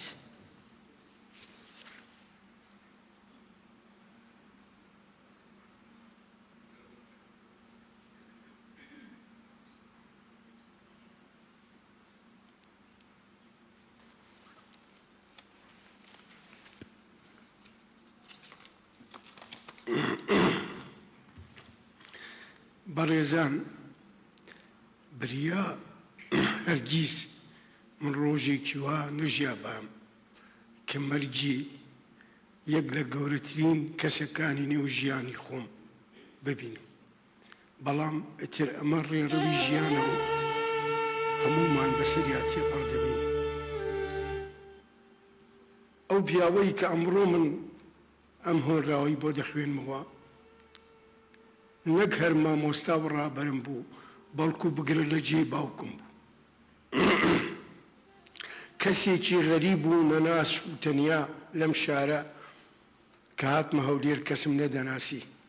ئەو بوو بە باوکم، خوشکی خۆی بە مندا دەستی گرتم بۆ ئەوەی بە پلەکانی زانستا سەر بکەوم تەشجیعی دەکردم لە نووسینەکانمە ئەم قەسیدەیە بە زمانی شعر باسی وەزیفە و ئەرکی پرۆفیسۆر دکتۆر خەلیلەکە وەکو زانایەکی بواری دانیشتوان ناسی باسی چەند قۆناغێک لە ژیانی دەکەم لە مەندەلی کە لە دایک بووە دوایی بووە بە مامۆستای عەدادی دوایی بۆ بە چۆتە زانکۆی سلێمانی و دوای ئەوە ژنی هێناوە و پاشان هاتووەتە هەولێر و دوای ئەوەش کۆچی دوایی کردووە هۆڕاوەکەم بە ناوی میوانی خاکی وەنەوشەکان پیاوێکی ئەسمەری خوێنشیرین لە باوشی دارستانەکانی مەندەلیدا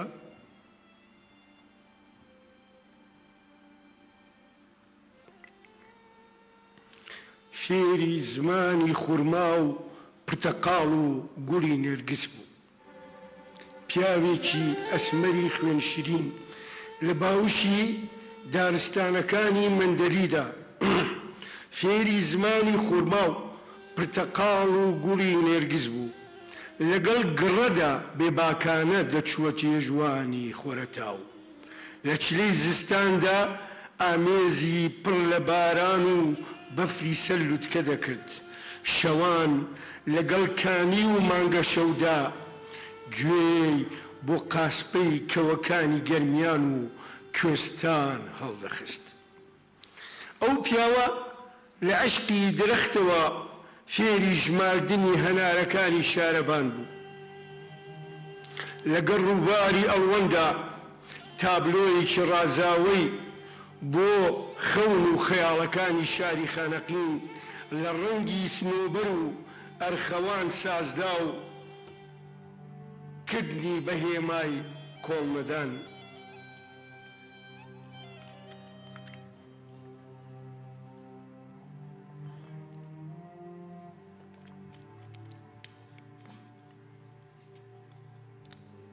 ئەو پیاوە لە عشقی درەختەوە فێری ژماردنی هەنارەکانی شارەبان بوو لەگەڵ ڕووباری ئەڵوەندا تابلۆیەکی ڕازاوەی بۆ خەون و خەیاڵەکانی شاری خانەقین لە ڕەنگی سنۆبەر و ئەرخەوان سازدا و کردنی بەهێمای کۆڵمەدان لە پای دژلەدا ئاوێنەی زەینی بەرەگۆیژە و بەستەڵەکی سلێمانی و سۆزی کەریم کابان هەنگاوی هەڵگرت لەبێ دوارچوالەیەکی چوارباخ پێی گوت بەبێ نازیکی جۆڵەیەکی ئەم شارە هەرگیز پێ ناکرێ سەرژمێری بۆ پاساریەکانی عشق بکەی پیرەمەگرۆم چووە هانایەوە و شەماڵی ڕاستپات هەنگوی و شەوان لە باوشی ئەستێرەکاندا فەرشی هاوسەری بۆ ڕابخرێت ئەو پیاوە بۆ شۆڕەسوارێکی داستانی دوانزە سوارەی مەریوان و لە نێو زریان و ڕەشەبادا ئەو پیاوە بۆ شۆڕەسوارێکی داستانی دوانزە سوارەی مەریوان و لە نێو زریان و ڕەشەبادا بە خامەیەکی زێڕین نەخشەی بۆ وڵاتێک کێشا کە پێشتر خەریک بوو لە گەردەلوولی ئەنفالدا سنوورەکانی بزر بکەن ئەو شۆڕە سوارە 45 چرای لە پرەزگای ئەم وڵاتەدا گرسان و هەزاران گوڵی کردە پەیژە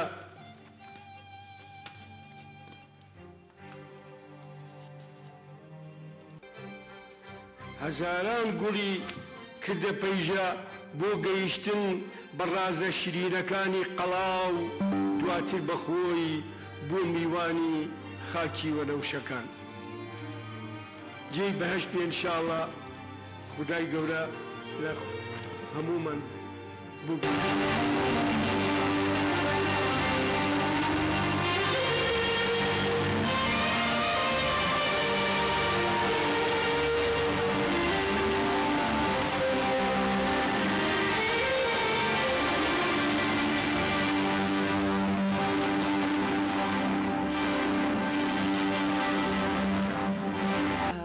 شتەکەیان پێشکەش بکات. بفەرمونون.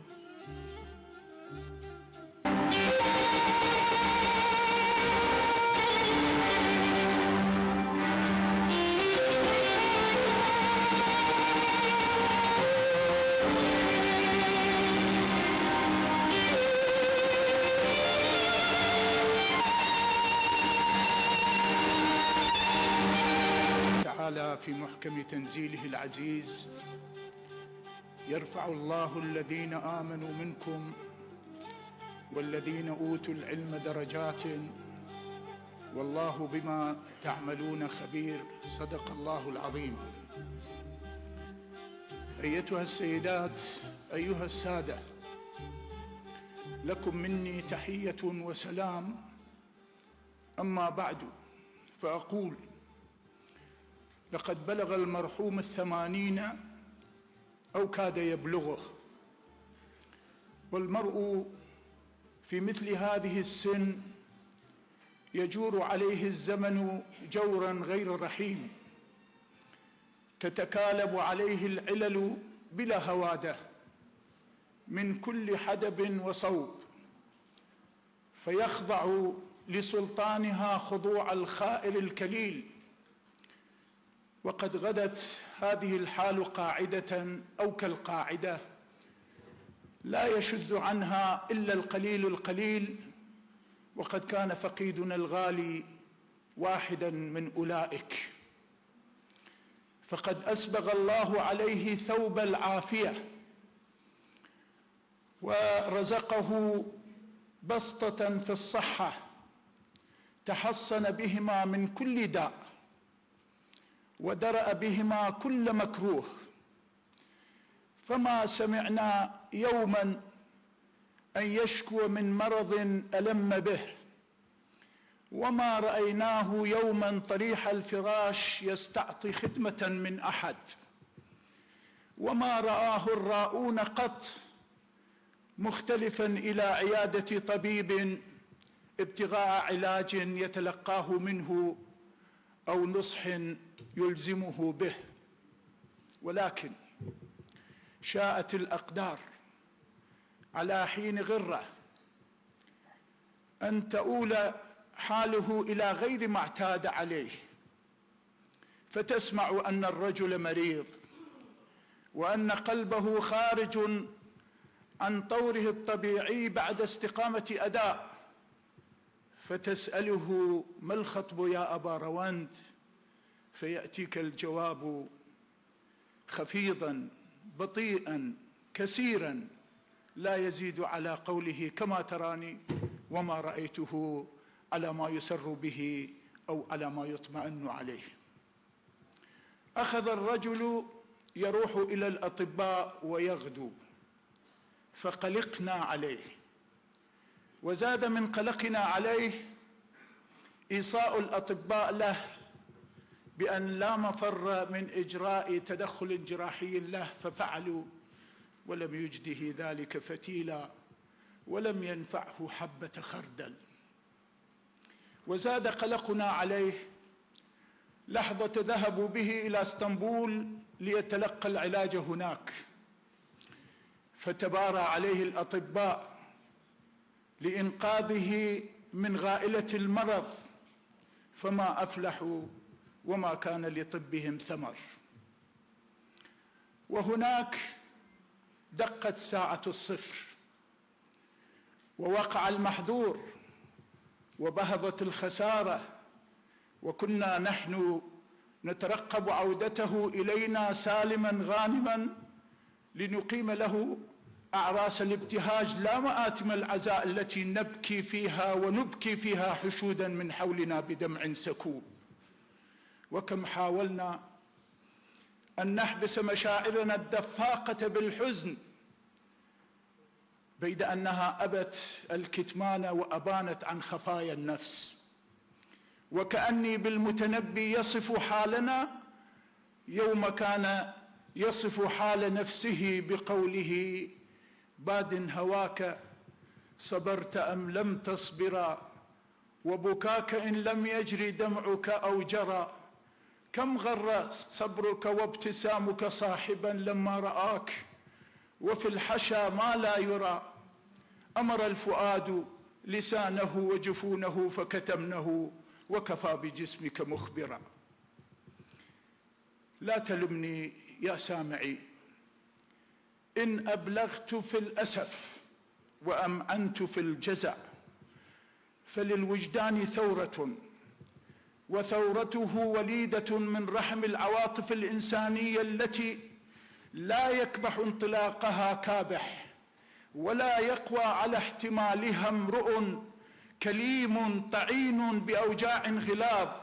وهنا لا أرى الجواهري بدعة في الناس حين أنطقته الفواجع فقال: لم أقوى صبرا على شجو يرمضني حران في قفص الأضلاع مخزوني.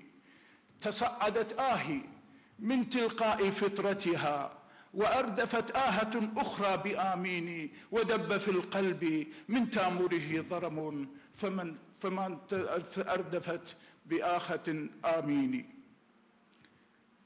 أيتها السيدات، أيها السادة، لا يجب أن نصرف في مثل هذا المصاب العظيم عن ذكر ولو نتف من خصاله الحسان ومحامده الكثار، فقد عرفناه وعرفتموه أستاذا لامعا مخلصا في عمله، منسجما معه، حريصا على أداء رسالته العلمية التي أقسم على أن يكون أمينا على أدائها خير أداء.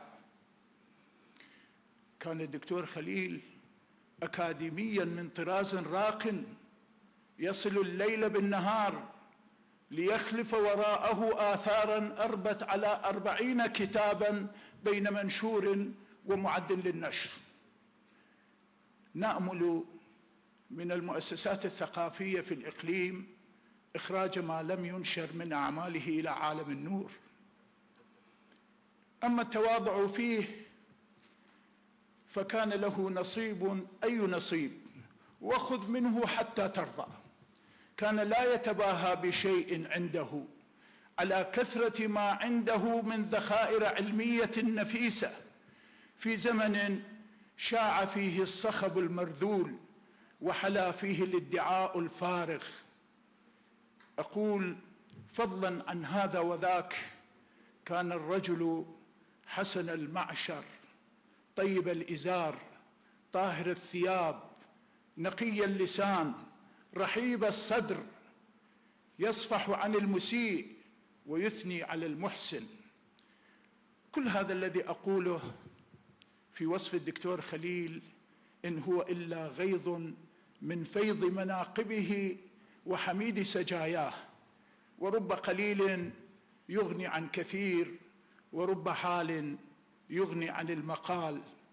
فالحديث عنه طال أو قصر يعلمنا أن لكل اجتماع فرقة بمثلها أورثنا الدكتور خليل فراغا لا يسد، وأوجاعا لا تطاق، وذكريات لا تفارق الذاكرة. ما ضر شارق أو ناح قمري أو لاح كوكب، فسلام على دكتور خليل يوم ولد ويوم مات ويوم يبعث حيا، وسلام عليه في الخالدين، وسلام عليكم ثم سلام.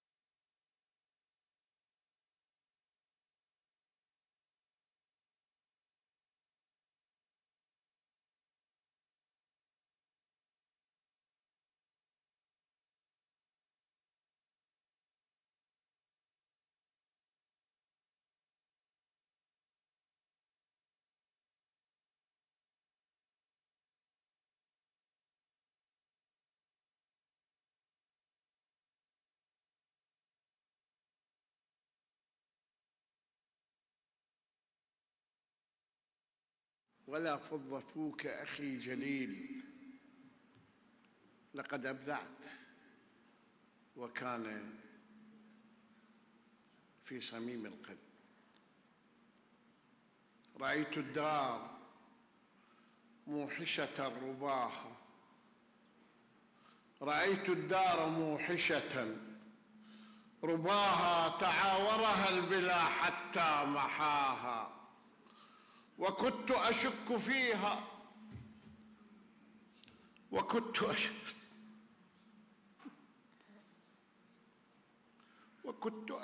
فيها.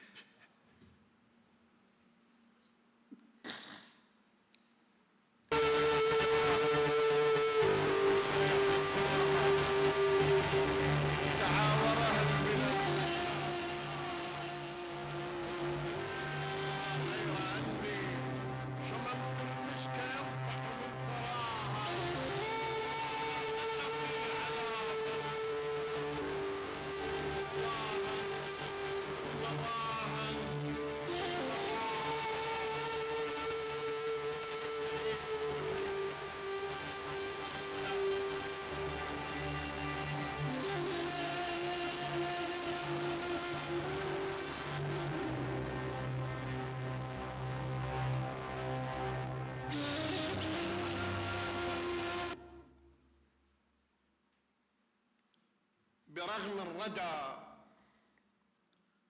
لا زال ذكرك باقيا،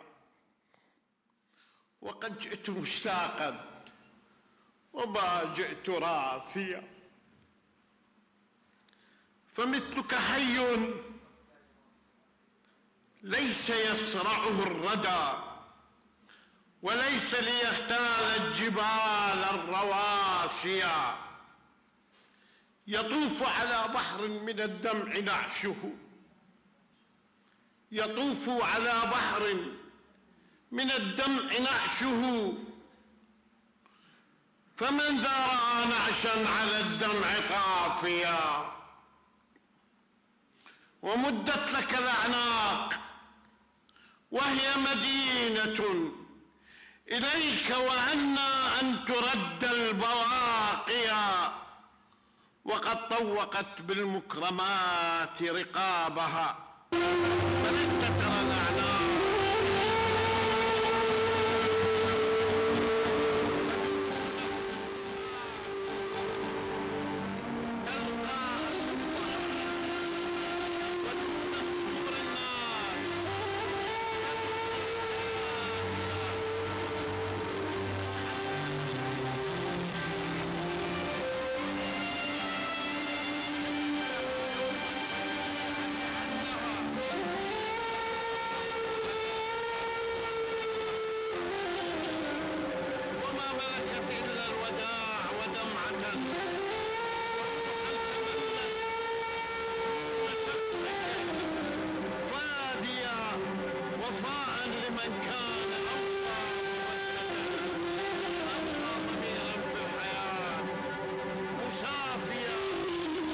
عرفت بك الخلق الكريم سجية، وخير طباع المرء ما كان ساميا. عرفت بك الإنسان يسعى لغيره، وما عرفت نفسي كمثلك ساميا. فقدناك ما زلنا ثكالى بيتمنا، ثكلناك ما زلنا يتامى بثكلنا، كأننا فقدنا والدا كان حانيا. ومرت علينا الأربعون حزينة، عليها سواد يستثير البواكيا، يجللها من لوعة الخطب موكب يرف عليه بيرق الحزن ناعيا. فطورا تراها نكست لك راية، وطورا تراها ترفع الهام عاليا، وتبقى إلى أن يطلع الفجر بالسنة، وقد خط أفقا بالفجيعة داميا. رأيت بك النفس الأبية قد سمت، ورفت لكل الطيبين مجانيا. رأيت الضمير الحر يزهو نقاوة قساوة ويأبى سوى قول الحقيقة داعيا. رأيت الفؤاد العف أقوى صلابة، ونحو ضعيف القوم ألين وانيا. ومثلت في قلبي هواك مشاعرا، وروحا رأت في المكرمات تساميا. وفي الوجه المحبب بسمة لقد أشرقت حتى الممات أمامي. وفيه من الرمح المديد قوامه تحش به بين الملايين باديا. وفي صوته نبض القلوب ودفئها، فتبقى له إنفاض في القول صاديا. إلى الآن ما زالت تلح بخاطري مجالس دارت كل حين بباليا. فمنها نهلنا العلم شعرا وحكمة، فكانت لنا وردا كما كنت ساقيا. زرعت قلوب الناس خيرا ورحمة وحبا، وآلفت القلوب تآخيا.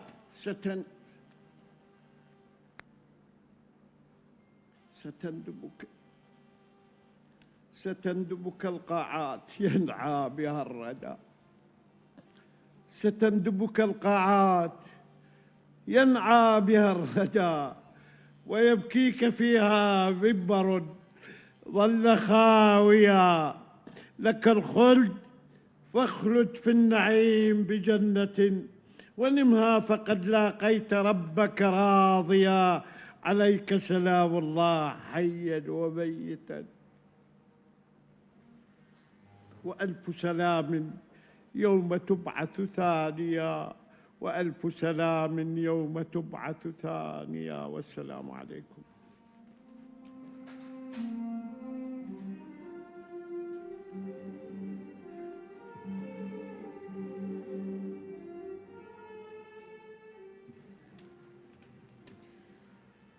جزيل شكرنا وامتناننا لقصيدة الرثاء المقدمة من قبل دكتور إبراهيم علي شكر. برسكيكي ما تميني من بدزگەیشتووە لەلایەن دەستگای کەلتوری یاد. زۆر سپاس. ئێستاش داوا لە بەڕێز پرۆفیسۆر دکتۆر مالک دلێمی دەکەین، مامۆستا و سەرپەرشتیاری نامەی ماستەری خوالی خۆش بوو کە لە لەندەنەوە تەشریفی هێنەوە وتەکەیان با پێشکەش بکات.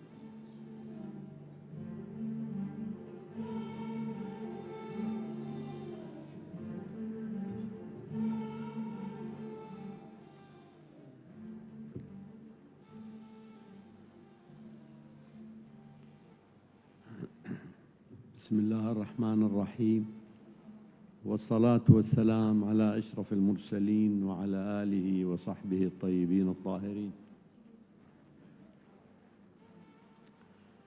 آنساتي سيداتي سادة الحضور بكل الأسماء والعناوين، السلام عليكم ورحمة الله وبركاته. قبل أشهر ومن أرض غربتي في تركيا تواصلت مع الدكتور خليل، واتفقنا على عدد من المشاريع التي أسميناها مشاريع وجسور للسلام في هذا البلد العزيز. وقررت أن أشد الرحال إلى أربيل ليستقر فيها لنبدأ هذه المشاريع. وعندما تواصلت مع أختي الدكتورة شكرية أخبرتني بهذا المصاب الجلل. جئت أنا ونفذت الوعد في جنة كردستان أربيل الحبيبة، ولكن شاء القدر أن يرحل حبيبي إلى جنة الخلد إن شاء الله. وتبقى المشاريع إن شاء الله قائمة مع ناس آخرين طيبين مثل الدكتور خليل. في الحقيقة الحديث عن مناقب الدكتور خليل كما أشاروا الإخوة المبدعين والأخوات كبيرة وطويلة. فهذا الرجل صديقي في الصبا والشباب والشيخوخة، كان مدرسة حقيقة، مدرسة نادرة في زمن أشاروا له الإخوة في الحديث أو الشعر. كان جسراً للمحبة بين كل المكونات،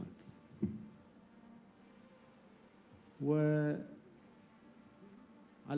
الحياة أن العلماء والمفكرين والعباقرة لا يموتون. ومن سفر ديننا الحنيف وسنتنا النبوية الشريفة بأن المسلم عندما تنتهي حياته ينتهي إلا من ثلاث: ولد صالح يدعو له، وإني على ثقة أن روان صاحبها،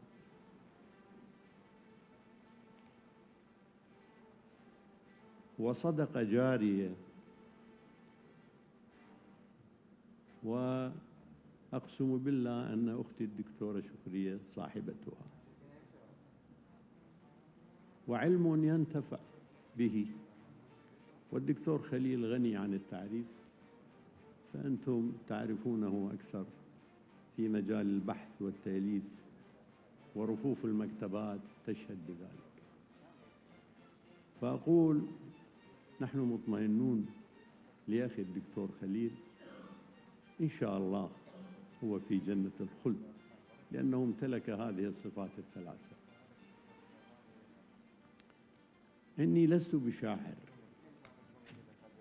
ولكن في المصاب الجلل سبحان الله يهبط الشعر، وإن ألحنت في الشعر فليعذرني أهل اللغة. قلت في أبيات أتمنى أن تكون معبرة: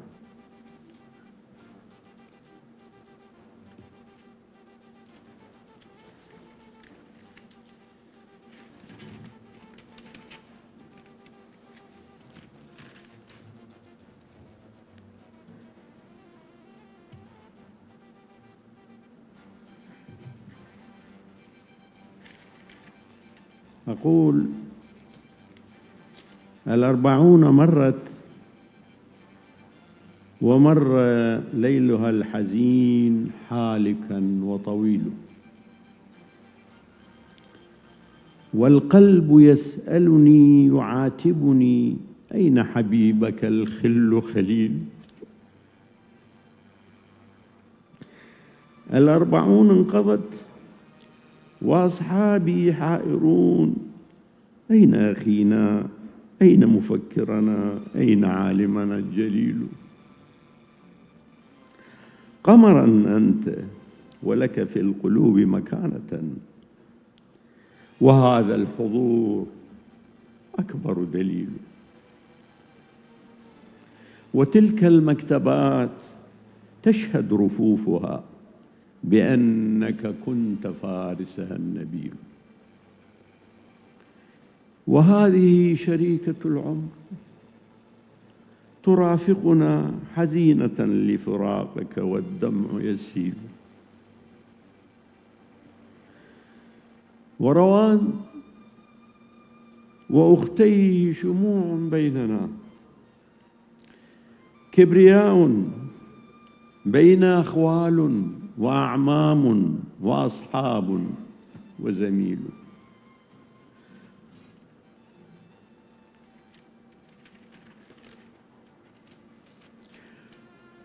وطلابك حولنا تجمعوا، فقد كنت أبا لهم ومربيا أصيل. وكردستان حاضرة تزهو بزعيمها، ولجامعة الوفا شكرا، والشكر والله قليل. وبغداد بمنصورها ورشيدها حضرت، تشارك ذكراك أختها أربيل. سرنا في دروب العلم معا، فأصبحت للأجيال قنديل. أينما يحل الخير لك وجود، وإن استشاروك للحق تميل.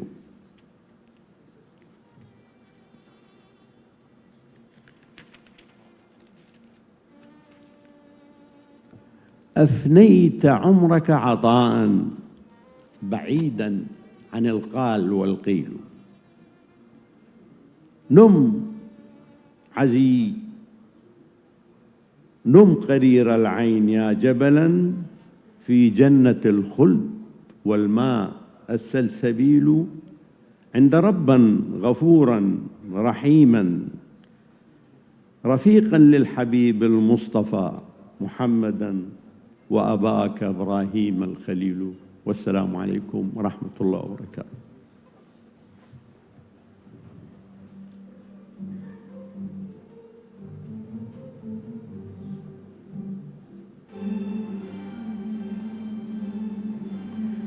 شكرا جزيلا للبروفيسور دكتور مالك الدليمي. لدوا برگماندا كوتاوتا للاين كوري خوالي خوشبو كاك روانت خليل پێشکەش دەکرێت با بەڕێزیان بفەرمون.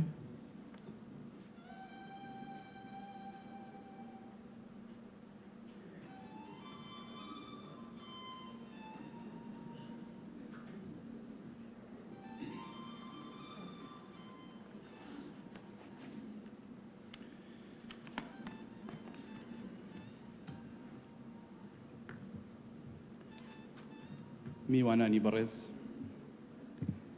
بەخێر بێن بۆ چلەی ماتەمینی باوکی خۆشەویستم. بیرت دەکەم بابەژیان، لەو ڕۆژەی ماڵاواییت لێکردین خەندە لە لێوانماندا نەما. لەو ڕۆژەی ماڵاواییت لێکردین سەبر و ئارامی و پشت و پەنا نەما. بەڕێزان، باوکم ئەو کەسە بوو کە هەردوو ئیدارەی حزبی پارتی دیموکراتی کوردستان و یەکێتی نیشتیمانی کوردستان لە ساڵی 2023 داوایان لێکرد بە دیاریکردنی سنووری نەخشەی هەرێمی کوردستانی عێراق لە ناو نەخشەی عێراقدا، و دواتر پەسەند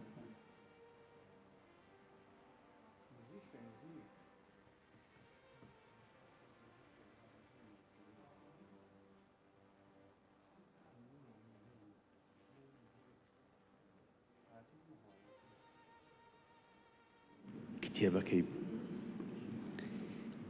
ئێمەی فێری کوردپەروەری و خۆشەویستی نیشتیمان و خۆشەویستی بارزانی کرد. لە کاتێکدا خۆی هیچ ئەندامی فەرمی لایەنێکی سیاسی نەبوو.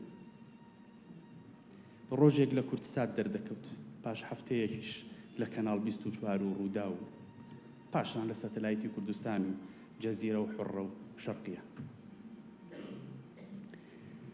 بەڕێزان، دیوە دەرەکیەکەی باوکمتان بینی لە بەرهەموو کەسایەتی و کوردپەروەری و هەتا دوایی، بەڵام دیوەکەی تر کە لەگەڵ خانەوادەکەی چۆن بوو. باوکم لە نێوان خوشک و برادا فێری ڕێز و خۆشەویستی و یەکسانی کردین.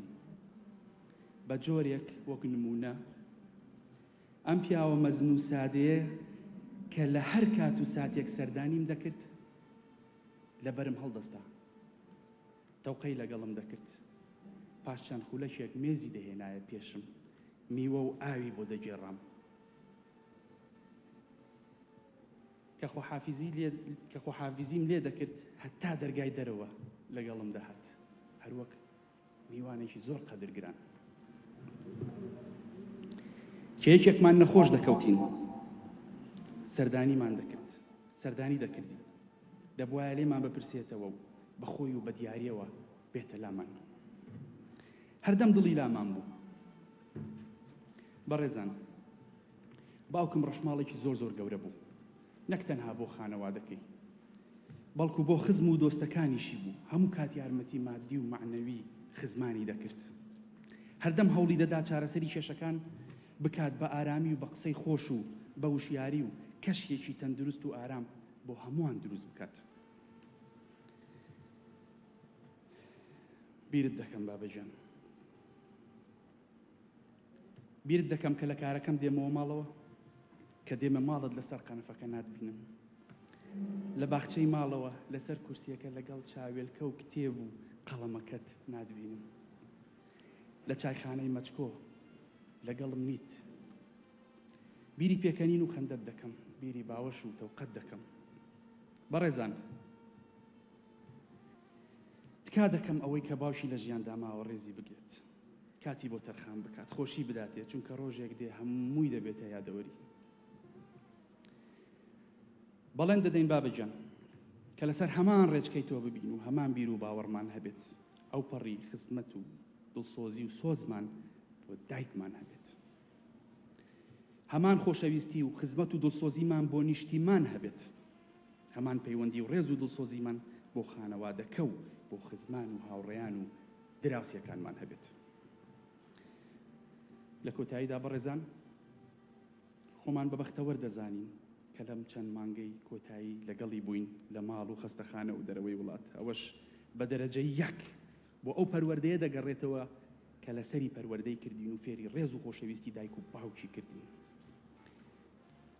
بەڕێزان ئەوەی جێگای باسە کە سوپاسی جەنابی سەرۆشی کاک مەسعود بارزانی و کاک نێچیروان بارزانی و کاک مەسبور و بارزانی بکەین سوپاسی سەرکردایەتی پارتی و ئەندامانی گشت حیزب و لایەنەکان بکەین کە بەنامەیان تەلەفۆن یاخود سەردانیان کردین هەروەها سوپاسی مامۆستایانی دەیزان خۆ بکەین خزمان و هاوڕێیان و دۆستان سوپاسی ڕێکخراوی یونسێف بکەم کە ئامادەییان لێرە پێشاندا بەتایبەت کاک ئەحمەد و جونیتا و ئەبراهام و کاک اسماعیل و کاک گەیلان و غیدەخان کە ئەم دوو مانگەی کۆتایی ئیشەکانی منیان ڕاپەڕاند یەک دەقەنەیان هێشت بە کارەکەم مەشغوڵ بووم و تەواوی تەرکیزم بۆ باوکم هەبێت سوپاسی سەرۆکایەتی شارەوانی هەولێر دەکەم کە ڕێگەیاندا خوشکم لەگەڵمان بێت خزمەتی باوکم بکات سوپاسی کۆمپانیای ئەلوەکیل دەکەم کە بە هەمان شێوە هاوکاری خوشکەکەم بوون لە کۆتاییدا بەڕێزم سوپاسی زانکۆی سەلاحەدین هەولێر و بەشی جوگرافیا دەکەین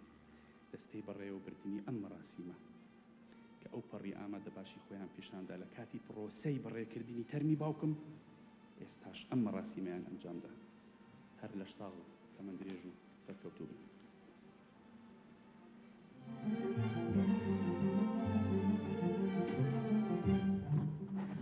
زۆر سپاس بۆ کاک ڕەوەند خەلیل لە کۆتاییدا بە ناوی بنەماڵەی خوا لێ خۆش بوو ڕاگرایەتی کۆلێژی ئاداب و سەرۆکایەتی بەشی جوگرافیا لێژنەی ئامادەکاری مەراسیم دووبارە زۆر سوپاسی ئامادەبوونتان دەکەین خوای گەورە لە مامۆستای گەورەمان خۆش بێت زۆر سوپاسی چاپخانەی زانکۆی سەلاحەدین دەکەین کە ئەرچی چاپکردنی کۆتا بەرهەمی پرۆفیسۆر دکتۆر خەلیلی لە ئەستۆی گرتووە لێرەدا دەینە کۆتایی مەراسیمەکەمان و دووبارە زۆر سوپاس بۆ ئێوەی قەدرگران